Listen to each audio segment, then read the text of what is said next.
আল্লাহ রাসূল সাল্লাল্লাহু আলাইহি সাল্লাম ওই ফেরেশতাকে বলল, ও ফেরেশতা, তুমি যে আমার জীবনটা কবজ করবা, আমার রূহটা ভিতর থেকে বের করবা, মৃত্যু দেখে বেশি ভয় পাই, মৃত্যু দেখে আমার ভালো লাগে না, মৃত্যুর জানি অনেক কষ্ট। ওই মালাকুল মউত বলল, ইয়া রাসূলুল্লাহ, আমি সৃষ্টির পর থেকে এখন পর্যন্ত যতগুলো রূহ নিয়েছি আর যতগুলো মানুষের ঘরে দেখা করেছি, কেউ বা ছাদের নিচে মারা গিয়েছে, কেউ বা পানিতে মারা গিয়েছে, কেউ বা আগুনে পুড়ে মারা গিয়েছে, সমস্ত রূহটা আমি নিয়েছি। ইয়া রাসূলুল্লাহ, শুনে রাখেন, জেনে রাখেন, আপনার এই রূহটা এমন করে নিব, ছোট্ট বাচ্চা ঘুমার দুধ খাইতে খাইতে, স্তনের দুধ খাইতে খাইতে মায়ের কোলে যেরকম করে ঘুমায়, ওই রকম করে আপনার রূহটা আমি নিয়ে। আল্লাহ রাসূল সাল্লাল্লাহু আলাইহি সাল্লাম পৃথিবীর থেকে বিদায় লগ্নে পৃথিবীর থেকে বিদায় নেবে। জুমার নামাজ শুনতে আল্লাহ রাসূল সাল্লাল্লাহু আলাইহি সাল্লাম মেম্বারে দাঁড়িয়ে দাঁড়িয়ে বলল, ও পৃথিবীর সাহাবীরা, ও আমার সাথী সঙ্গীরা, তোমরা শুনে রাখো, তোমরা জেনে রাখো, পৃথিবীর মাঝখানে জাগতিক সম্পত্তি যাকে দিতে চেয়েছিল, সে আর জাগতিক সম্পত্তি নিতে চায় না, সে আল্লাহর দিদার লাভ করতে বেশি পছন্দ করে। কেউ কিছু বুঝলো না, কেউ কিছু বুঝতে পারলো না। হযরত আবু বকর বয়োবৃদ্ধ সাহাবী, হযরত আবু বকর বৃদ্ধ সাহাবী, কেউ কিছু বুঝতে পারলো না। আবু বকর এই কথা শোনার পরে আবু বকর মসজিদের গ্রিল ধরে ধরে মাথা ঠুকায় ঠুকায় দেওয়ালের সাথে কান্না করে। কে কান্না করে বলেন তো? আবু বকর কান্না করে। সাহাবীরা বলল, ভাই তুমি কেন কান্না করো? বলছে, তোমরা বুঝো না, আমি তোমাদের চাইতে একটি বয়স বেশি, এই জন্য আমি আল্লাহ রাসূল সাল্লাল্লাহু আলাইহি সাল্লামের ঘটনাটা এবং সুস্পষ্টভাবে যা বুঝাইতে চেয়েছে তা আমি বুঝেছি। সমস্ত সাহাবীরা বলল, ভাই, ও আবু বকর, তুমি কি বলেছ? তুমি কি বুঝাইতে পেরেছো? এইটা একটু বলো। আবু বকর বলল, ভাই, আল্লাহ রাসূল সাল্লাল্লাহু আলাইহি সাল্লাম যখন বলল জাগতিক সম্পত্তি যাকে দিতে চেয়েছিল, সে আর জাগতিক সম্পত্তি চায় না, আল্লাহর কাছে দিদার করতে, ইন্তজার করতে, সে ওয়েট করতে চেয়েছে দিদার করার জন্য, আল্লাহর কাছে চলে যাবে। এতে বুঝতে বাকি রইল না, আমরা নবী থেকে ইতিম হইতে চলছি, আমরা আর কখনো নবীর পেছনে নামাজ পড়তে পারবো না। হযরত আবু বকর কান্না করে আর বলে, সাহাবী ভাইয়েরা, তোমরা কি জানো না আমরা আর কখনো নবীর পিছনে নামাজ পড়তে পারবো না? এ খবরটা চলে গেল। আল্লাহ রাসূল সাল্লাল্লাহু আলাইহি সাল্লাম মসজিদে নববীতে বয়ান দিয়ে রাসূল সাল্লাল্লাহু আলাইহি সাল্লাম ঘরের ভিতরে ঢুকলো। হযরত আয়েশার ঘরের ভিতরে এসে বলল, ও আয়েশা, আমার শরীরটা প্রচণ্ড জ্বর এবং কখনো হুশ হয়, কখনো বেহুশ হয়। হযরত আয়েশা বলে, ইয়া রাসূলুল্লাহ, ইয়া হাবিবাল্লাহ, আপনার কেন জ্বর আসলো? আপনার জ্বরের আপনি ঘরের ভিতরে আসলেন, কিন্তু মসজিদে নববীর ভিতর থেকে আজকে সাহাবীরা কেন যায় না আমি বুঝতে পারলাম না। হযরত আবু বকরকে বলা হলো, আবু বকর, তোমরা এত বেশি কান্না কেন করো? সমস্ত সাহাবীরা প্রত্যেকটা দিন নামাজ পড়তে বাড়িতে যার মনে সেই চলে যায়, নামাজ পড়তে কর্মের মধ্যে লিপ্ত হয়ে যায়, কিন্তু আজকে কোনো সাহাবী বাড়িতে গেল না। আবু বকর বলল, ভাই, আমরা হয়তো বা নদী থেকে ইতিম হতে চলছি। সমস্ত সাহাবীরা কান্না শুরু করে দিল আর বলল, হায় সর্বনাশ, এই নবীরে আমরা কত ভালোবেসেছি, এই নবীকে ভালোবেসে আমরা কেউ শহীদ হয়ে গিয়েছি, কেউ বা আমরা চোখে অন্ধ হয়ে গিয়েছি, কেউ বা জীবন দিয়েছি, কেউ বা মাল দিয়েছি, সেই নবী থেকে আজকে ইতিম হতে চলছি। সবচাইতে বেশি কান্না করে আবু বকর। আবু বকর কখনো হুশ হচ্ছে, কখনো বেহুশ হচ্ছে। এদিকে হযরত আয়েশার ঘরে রাসূল সাল্লাল্লাহু আলাইহি সাল্লাম, আমার প্রিয় হাবিব রাসূলুল্লাহ সাল্লাল্লাহু আলাইহি সাল্লাম বেশি কান্না করা শুরু করে দিল আর বলল, আয়েশা, আমার জ্বর, আমি কখনো হুশ হচ্ছি, কখনো বেহুশ হচ্ছি। সমস্ত সাহাবীগুলো ওই মসজিদ থেকে আর যায় না, হাউমাউ করে কান্না শুরু করে দিল। আবু বকর বলে, হায় সর্বনাশ, আমার আর ভালো লাগে না। আবু বকরের সঙ্গে সঙ্গে বেলাল শুনতে পেল। বেলাল বলে, আমি তো একজন উমাইয়ার ঘরে দাসী ছিলাম, 6 রুপি 6 দিরহাম ছিলাম আমি দাম, আমাকে আজাদ করে নিয়েছে আবু বকর। সেই হযরতে বেলাল বলে, হারে প্রত্যেকটা দিন আজান দেওয়ার পর আমরা নবী পেয়েছি, আজকে আজান দিলে হয়তো বার নবী আসবেন। আসরের সময় হয়ে গেল, সমস্ত সাহাবীরা কান্না শুরু করে দিল। আসরের সময় যখন চলে আসলো, আবু বকর বলা হলো, আবু বকর তুমি একটু বেলালকে বলো আজান দে। বেলালকে বলা হলো, ও বেলাল তুমি একটু আজান দাও, কেননা বেলাল দেখো আসরোত্তর সময় চলে যাচ্ছে। আবু বকরের নেতৃত্বের কারণে হযরতে বেলাল যখন আজানের সময় হয়ে গেল, হযরতে বেলাল আজান দিতে পারে না। এক মুহূর্তেই একটি সাহাবী আসলো, হযরত ওমর। ওমর এসে আজান দিল, আজান হয় না, আজান দিতে পারে না। আবু বকর বলল, তোমরা কেউ আজান দিও না, নবী এখনো পৃথিবীর থেকে চলে যায় নাই, মারা যায় নাই, বেলাল একটু আজান দে। হযরতে বেলালকে নিয়ে আসা হলো। আজানের মাইক, আজান যেই সিংহায় ফু দিয়ে তখন আজান দিচ্ছিল, ওই আজানের সময় আজান যখন বেলাল দিবে, তখন আজান যখন ফুৎকার শুরু হয়ে গেল, আল্লাহু আকবার, আল্লাহু আকবার, আল্লাহু আকবার, আল্লাহু আকবার। আল্লাহ সব চাইতে দামি, আল্লাহ সব চাইতে দামি। আজকে আমাদের এখানে অনেকে মুয়াজ্জিন সাহেব আজান দেয়, আজানের অর্থ না বুঝে বুড়া বুড়ির ঘুম ভাঙ্গে না, অথচ ফজরের দিকে কুত্তা কুত্তি, মুরগি মোরগের, হাঁস মুরগির, পশু পাখির ঘুম ভেঙে যায়। আমার অনেকেই চুল পেকে গেছে, দাড়ি পেকে গেছে, চশমা ছাড়া চোখে দেখে না, কুত্তা কুত্তির ঘুম ভেঙে যায়। তবুও এই যুবক এবং এই বৃদ্ধ মহিলা, বৃদ্ধ বাবার ঘুম ভাঙ্গে না। কতক্ষণ ঠিক কিনা? আজান হচ্ছে, আজান দিল কে? বেলাল। বেলাল আজান দেওয়া শুরু করে দিল, আল্লাহু আকবার, আল্লাহু আকবার, আল্লাহু আকবার। আল্লাহ পাক বলে আল্লাহ সবচেয়ে বড়, আল্লাহ সবচেয়ে বড়। কিন্তু আমাদের আল্লাহু আকবার বলার সঙ্গে সঙ্গে আমাদের নামাজ ভালো লাগে না। আল্লাহর চাইতে আমার দোকান সবচাইতে বেশি বড় হয়। কথা কার? দোকান যদি বড় না হয় তাহলে মসজিদে যাই না কেন? তারপরে সেন্টিসে আল্লাহ পাক আজানের ভেতরে কি দিল? তারপরে বলল আল্লাহু আকবার, আল্লাহু আকবার পরে বলে দিল আশহাদু আল্লা ইলাহা ইল্লাল্লাহ, আশহাদু আল্লা ইলাহা ইল্লাল্লাহ। বেলাল পর্যন্ত আসতে পারলো। বেলাল পর্যন্ত আসে, যখন বেলাল বলতে শুরু করলো, পশ্চিম দিক হয়ে যখন বেলাল বলে আশহাদু আন্না মুহাম্মাদুর রাসূলুল্লাহ, বেলালের শব্দটা বলার সঙ্গে সঙ্গে জমিনের মধ্যে ঠাস করে পড়ে গেল।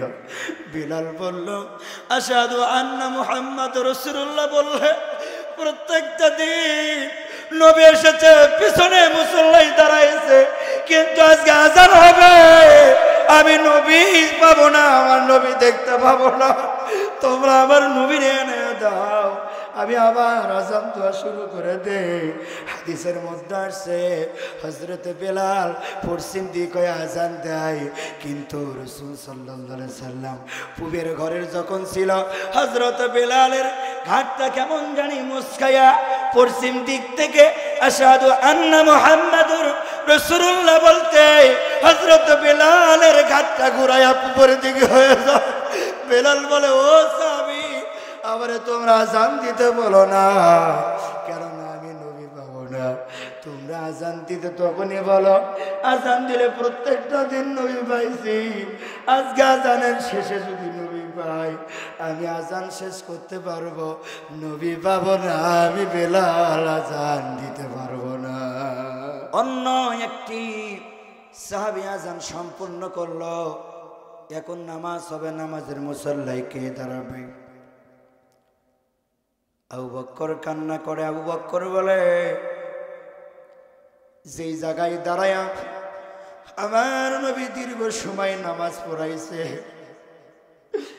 সেই জায়গায় কেমনে করে দাঁড়ায়া নবীর সামনে না রাখায়া ওই আয়েশার ঘরের ভেতর রাখায়া কেমনে করে আমরা নামাজ সমাপ্তি করব? আকামতের সময় হয়ে গেল, আসরের রক্ত অতিবাহিত হতে চলছে, আজানের সময় শেষ। জামাতের সময় হয়ে গেল, আকামত কে দিবে? সাহাবীরা আর আকামত দিতে পারে না।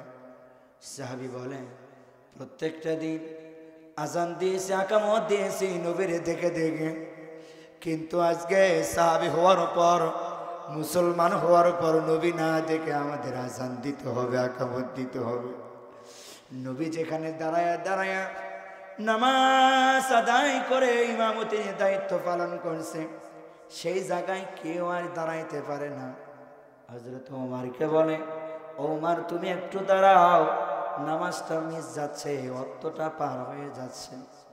হযরত ওমর দাঁড়াইতে পারে না, কোন একটা সাহস নিয়ে হযরত ওমর দাঁড়াইল, কিন্তু যখন আকামত শুরু হয়ে গেল, আশহাদু আন্না মুহাম্মাদুর রাসূলুল্লাহ, যখন এই কথাগুলো বলল, হযরত বিলাল টাচ করে পিছনের দিকে চলে আসলো।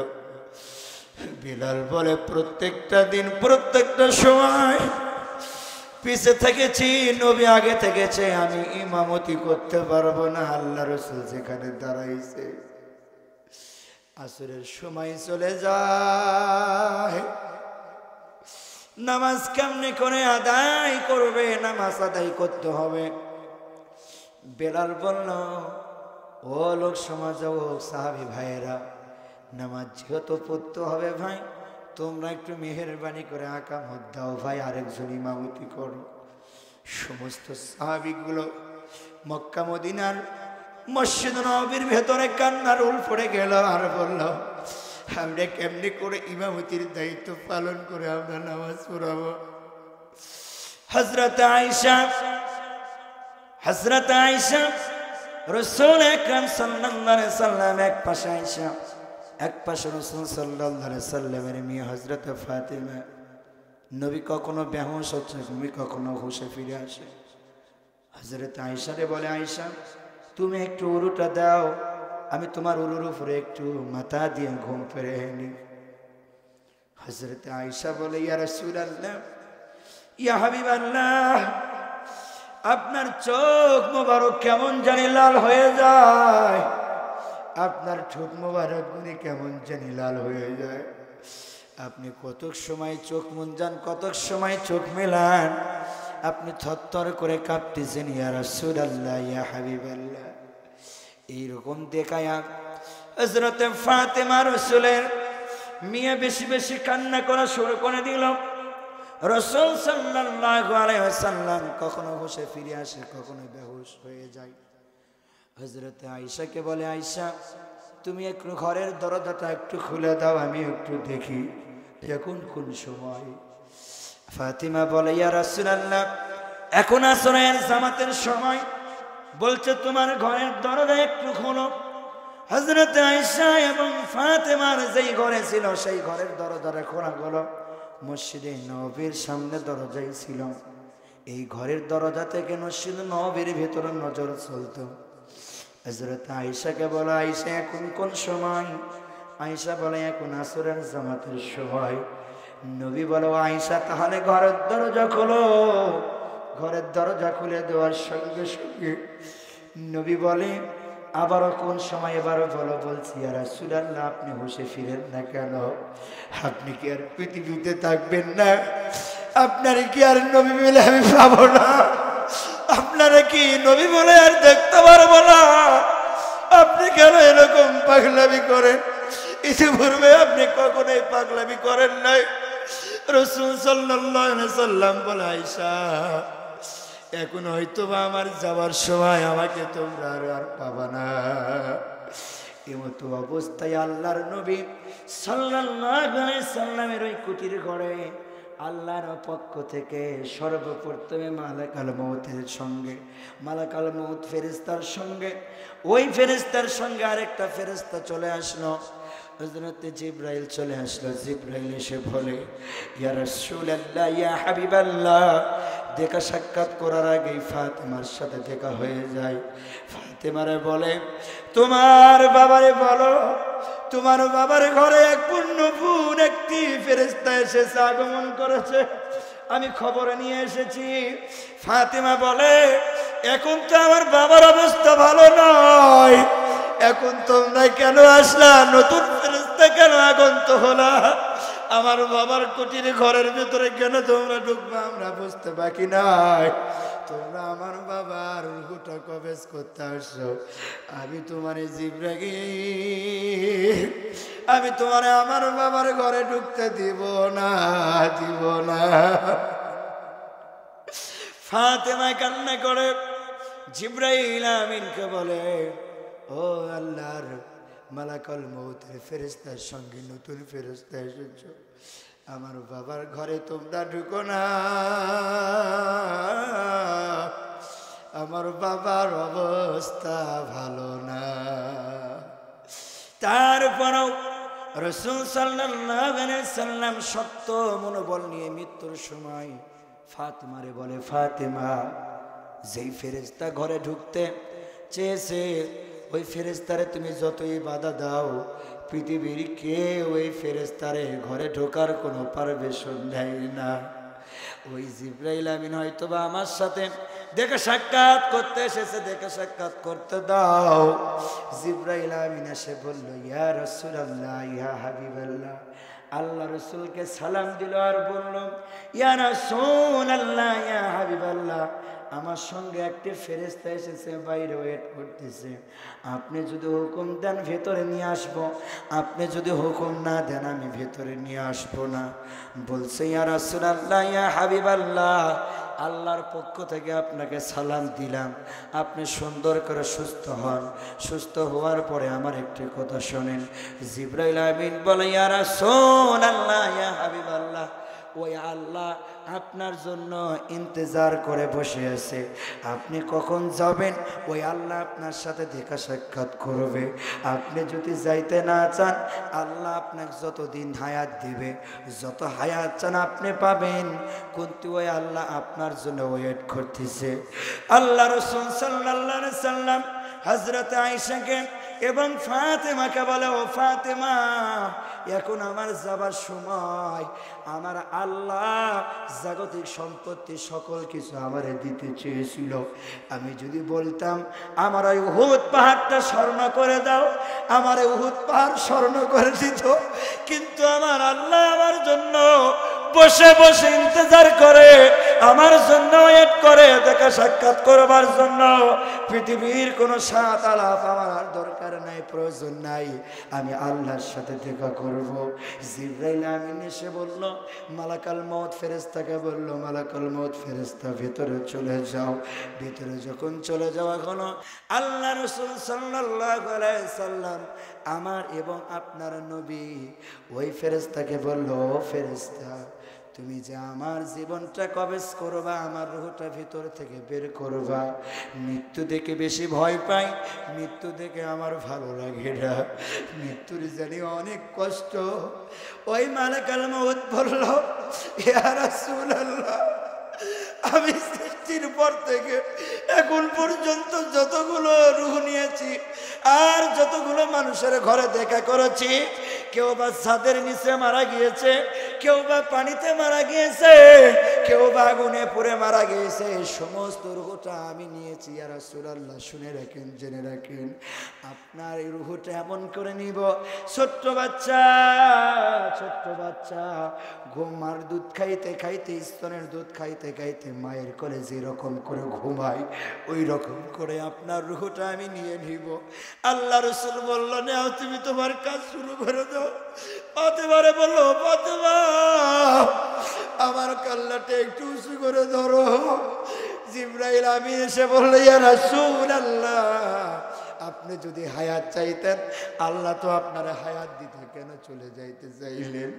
আল্লাহ রাসূল বলল, আমার আল্লাহ তো আমারে চায়, আমার আল্লাহ তো আমার সাথে দেখা সাক্ষাৎ করতে চায়, আমি কেমনে করে আমার প্রভুর সাথে দেখা সাক্ষাৎ না করে থাকি? জিবরাইল আমিন বলল, ইয়া রাসূলুল্লাহ, ইয়া হাবিবাল্লাহ, আপনার উম্মত কেমনে করে দেখা করবে? আল্লাহ রাসূল সাল্লাল্লাহু আলাইহি সাল্লাম বুখারী মুসলিমের মধ্যে দ্বিতীয় খণ্ডের মধ্যে বলে দেয়, আমার রাসূল সাল্লাল্লাহু আলাইহি সাল্লাম ঘোষণা করে দেয়, ও সাহাবীরা তোমরা লিপিবদ্ধ করে নাও, আমার বান্দা যদি 5 ওয়াক্ত নামাজ কন্টিনিউ যদি পড়ে, আমি এই মৃত্যুর সময় ঘোষণা দিয়ে দিলাম আমার আল্লাহ জানি 5 বার আমার উম্মতের সাথে দেখা সাক্ষাৎ করে। সুবহানাল্লাহ। আল্লাহ রাসূল সাল্লাল্লাহু আলাইহি ওয়াসাল্লাম জিবরাইল আমিনকে বলল, জিবরাইল আমিন, এবং মালাকুল মউতকে বলল, মালাকুল মউত তোমার কাজটা শুরু করে দাও। আর পৃথিবীর ভিতরে যত কষ্ট অল্প দিয়ে আমার রূহটা নেওয়া হয়, ততই কষ্ট আমারে দাও, কিন্তু আমারে তুমি কষ্ট দিও না। ফাতেমাকে বলল, ফাতেমা ঘরের দরজা খোলো। ফাতেমা ঘরের দরজা খুলল। আয়েশারে বলল, আয়েশা আমার মাথা উঁচু করে ধরো। আয়েশা মাথা উঁচু করে ধরল। মসজিদে নববী বরাবর একটি চোখ গেল। রাসূল সাল্লাল্লাহু আলাইহি সাল্লাম তার সাহাবীরা একজন ইমামতি করে, আর বাকি সব পিছনে দাঁড়ায়া থেকে হাজী সাহেবরা ওয়াজ করেছে, এইগুলো ঘটনা জানে। পিছনে দাঁড়ায়া থেকে মুসল্লি হয়ে মুতাওয়াল্লি হয়ে ইমামের দায়িত্ব একজন পালন করে নামাজ পড়তেছিল। রাসূল সাল্লাল্লাহু আলাইহি সাল্লাম এই দৃশ্যটা দেখার পরে আল্লাহ রাসূল সাল্লাল্লাহু আলাইহি সাল্লামের চোখ দিয়ে দরদর করে পানি চলে আসলো। হযরত আয়েশা বলল, ইয়া রাসূলুল্লাহ, ইয়া হাবিবাল্লাহ, আপনি কেন কান্না করেন? বলছে, আমি কেন কান্না করি তোমরা জানো না? ফাতেমা কান্না করে, আপনার বুঝি বেশি কষ্ট হয়, এজন্য কান্না করে। জনাবে মুহাম্মদুর রাসূলুল্লাহ সাল্লাল্লাহু আলাইহি সাল্লাম বলে, এটা আমার কোনো দুঃখের কান্না নয়, এটা আমার কোনো কান্না নয়, কষ্টের কান্না নয়, এটা হলো আমার সুখের কান্না। মানুষ 2 ধরনের কান্না করে, একটা সুখে পড়লে কান্দে, আরেকটা দুঃখে পড়লে কান্দে। কথা বলেন ঠিক কিনা? পৃথিবীর মাঝখান থেকে জনাবে মুহাম্মদুর রাসূলুল্লাহ সাল্লাল্লাহু আলাইহি সাল্লাম বিদায় নেবে, এমন সময় দেখতে পেল ওই উম্মতগুলো, সাহাবীগুলো নামাজ পড়তেছে, ইমামতির দায়িত্ব পালন করে। রাসূল সাল্লাল্লাহু আলাইহি সাল্লাম মৃত্যুর সময় ঘোষণা দিয়ে দিল, ওয়ামা মালাকাত আইমানুকুম, নামাজ নামাজ আমার উম্মতের নামাজ। বলেন সুবহানাল্লাহ।